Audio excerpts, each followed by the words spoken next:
تو آئے ناظرین بڑھتے ہیں اپنے خاص خبر کی طرف۔ ہماری یہ خاص خبر ہے اس فتوے سے متعلق جس نے عالم اسلام کو غور و خوض کرنے کے لیے اور فکر کرنے کے لیے مجبور کر دیا ہے۔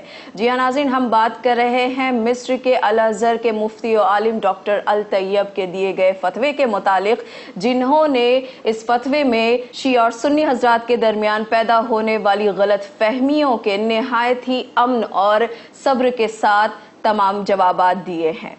اس فتوے سے متعلق یہ بھی بات بتائی جا رہی ہے کہ یہ فتویٰ عالم اسلام کے لیے نہایت ہی تاریخ رقم کر دینے والا ہے، ساتھ ہی ساتھ ہر کسی کو آج ضرورت ہے اسے سننے اور اسے سمجھنے کی۔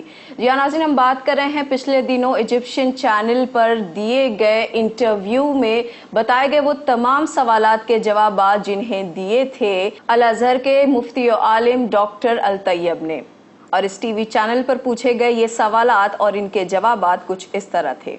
پہلا سوال، آپ کے مطابق کیا شیعہ عقائد میں کوئی پریشانی نہیں ہے؟ الطیب نے کہا بالکل نہیں، بلکہ 50 سال پہلے شیخ محمود شلتوت جو کہ الازہر کے چانسلر بھی تھے، انہوں نے یہ فتویٰ جاری کیا تھا کہ شیعہ فقہ اسلامی فقہوں کا 5واں فقہ ہے، جیسے 4 فقہ اسلام میں پہلے سے ہی موجود ہیں۔ دوسرا سوال، ہمارے بچے شیعہ اسلام سے کافی متاثر ہو رہے ہیں، اسے اپنا رہے ہیں، ایسے میں ہم کیا کریں؟ ایسے بچوں کو اس فقہ کو اپنانے دیں، انہیں تبدیل ہونے دیں۔ کیا ہم کچھ کہتے ہیں جب کوئی مالکی یا حنفی جماعت کو چھوڑ دیتا ہے؟ یہ بچے بس 4تھے فقہ کو چھوڑ کر 5ویں فقہ کو اپنا رہے ہیں، جو کہ لائق تنقید نہیں ہے۔ شیعہ اب ہمارے رشتہ داروں میں سے ہوتے جا رہے ہیں، ان کے بچے ہمارے بچوں سے نکاح کر رہے ہیں، اس پر آپ کیا کہیں گے؟ انہوں نے جواب دیا، اس میں غلط کیا ہے، نکاح ہم مذہب سے جائز ہے۔ پھر سوال کیا گیا، ایسا کہا جاتا ہے کہ شیعہ حضرات کے پاس الگ قرآن مجید ہے۔ اس پر انہوں نے جواب دیا، یہ تمام دقیانوسی باتیں ہیں اور غلط فہمیاں ہیں، اور نہ ہی ان کا قرآن ہم سے الگ ہے، اور نہ ہی ان قرآن کی سورہ الگ ہیں ہماری قرآنی سوروں سے۔ 23 سعودی عرب کے علماء نے فتویٰ جاری کیا ہے کہ شیعہ کافر ہیں۔ الطیب نے جواب دیا، مسلمانوں کے لیے فتوے جاری کرنے کی الازہر کے پاس ہی اتھارٹی ہے، اس لیے اس کے علاوہ جاری ہونے والے سارے فتوے بے معنی اور جعلی ہیں۔ تو پھر آخر فرق کہاں باقی رہا؟ شیعہ اور سنی میں کیا فرق ہے اور ان کے کیا معنی ہیں؟ الطیب کا جواب تھا، یہ تفرقات بیرونی سازشوں کی پالیسیز ہیں جو شیعہ اور سنی حضرات میں فساد پھیلانا چاہتی ہیں۔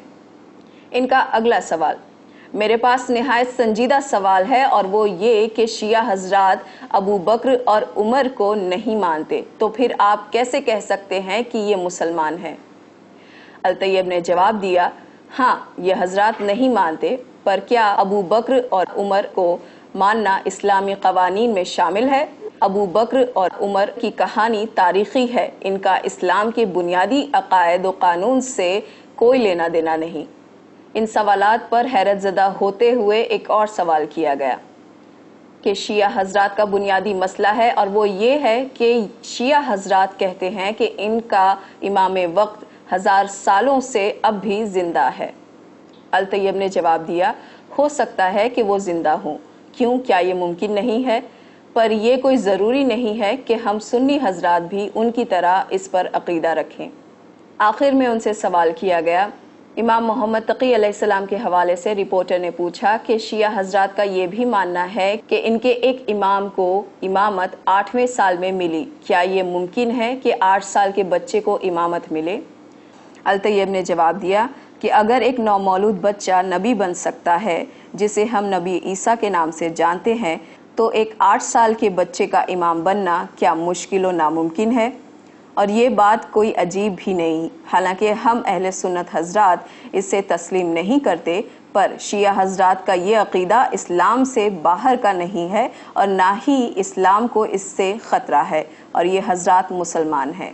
اور اس طرح الازہر کے مفتی و عالم نے ان تمام جوابات کے ساتھ یہ ثابت کر دیا کہ اسلام میں صبر و تحمل اب بھی باقی ہے، اور اس میں اتحاد دنیا کے سامنے لانا نہایت ہی ضروری ہے۔